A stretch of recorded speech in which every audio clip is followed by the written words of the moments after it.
Hi, my name is Venus O'Hara and welcome to another video.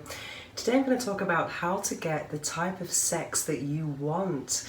The other day I was talking to a friend of mine and she was telling me that she was with a guy who was a bit rough in bed and she didn't really know how to tell him or how to change it.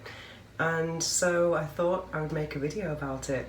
I've been in that situation a few times in my life as well. I remember a few years ago I was with a guy that I actually knew quite well. I thought that we understood each other quite well sexually, but all of a sudden he kind of opened my legs and spat on me before he went down on me, and I was thinking, oh my god, I was kind of in shock. I was thinking, where did you see that? And that's not something that I would enjoy personally. It was really rough. I mean, I'm used to kind of a more worship type of cunnilingus, not kind of I mean, some people might find that erotic, but I was like in shock. But I didn't say anything because I was so in shock, and I was thinking afterwards, I was actually angry with myself because I was thinking, this guy is just, doing whatever feels right to him in the heat of the moment. So if it's up to me to get the sex I want and can communicate the sex I want, it's not someone else's responsibility, it's my responsibility.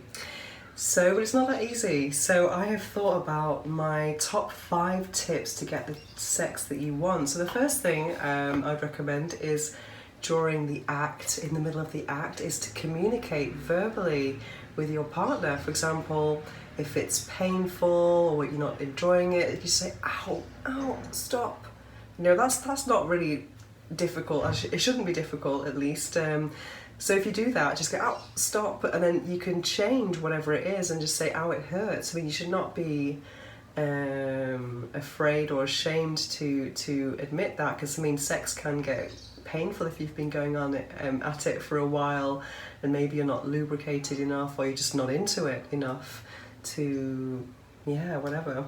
So just saying that it hurts, should be relatively easy, or just a change of position.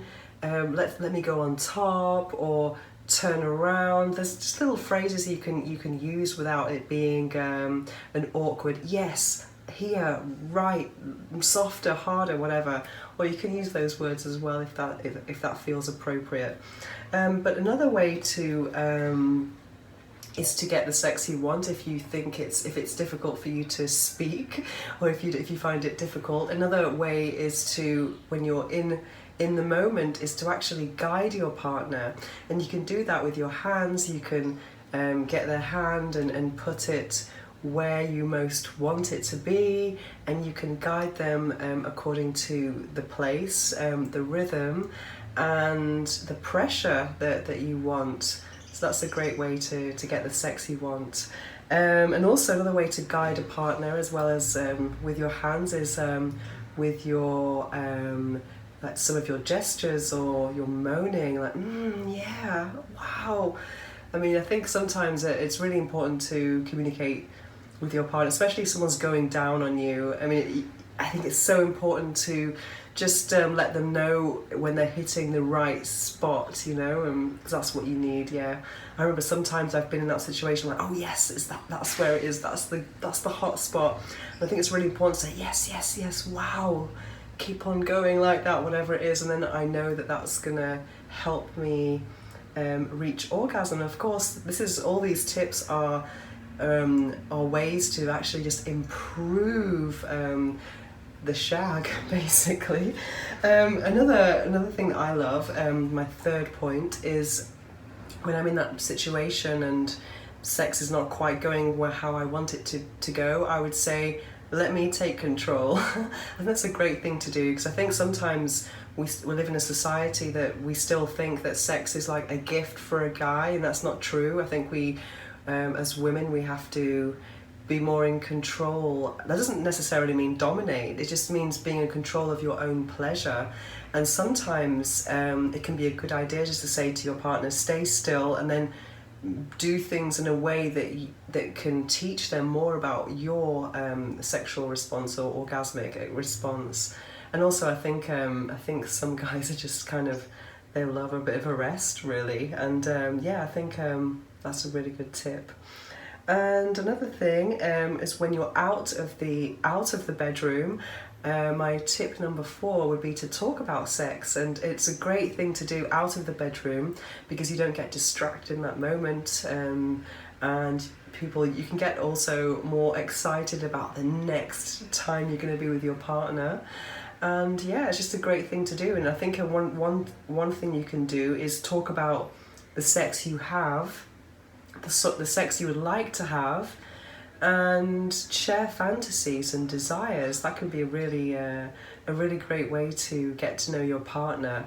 It could be an idea to find a list of things that you can compare, make your list and their list, and then see with different sexual activities, and then see if there's anything there that you would like to live through together. Or maybe you'll find things and you'll be like, oh my god, this is a bit strange.